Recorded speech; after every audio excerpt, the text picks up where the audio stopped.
क्रांती news, आवाज सर्वसामान्यांचा। दिंडोरी वणीमध्ये स्वराज्य रक्षक छत्रपती संभाजी महाराज यांची जयंती साजरी। वणी शहरात शंभू जन्मोत्सव समितीच्या वतीने स्वराज्य रक्षक छत्रपती संभाजी महाराज यांची जयंती साजरी करण्यात आली। शिवनेरी चौकात कार्यक्रमाचे आयोजन करण्यात आले होते। कार्यक्रमाच्या सुरुवातीला पहलगाम येथे मृत पावलेल्या 26 जणांना श्रद्धांजली अर्पण करण्यात आली। या पार्श्वभूमीवर साध्या पद्धतीने कार्यक्रम पार पाडण्यात आला। आलेल्या मान्यवरांच्या हस्ते महामानवांच्या प्रतिमांचे पूजन करण्यात आले। महेंद्र बोरा, रविकुमार सोनवणे यांनी आपले मनोगत व्यक्त केले। शंभू जन्मोत्सव समितीच्या वतीने आलेल्या पाहुण्यांचा स्वागत व सत्कार करण्यात आला।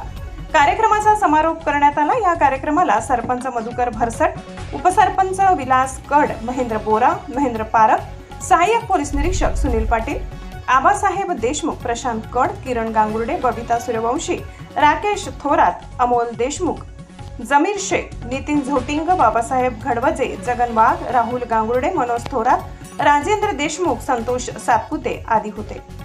महाराष्ट्र क्रांती न्यूज साठी प्रतिनिधी सागर मोर, वणी। अशाच नवनवीन बातम्या पाहण्यासाठी आमच्या महाराष्ट्र क्रांती न्यूज या YouTube चॅनलला लाईक करा, सबस्क्राईब करा आणि बेल आयकॉनला प्रेस करा।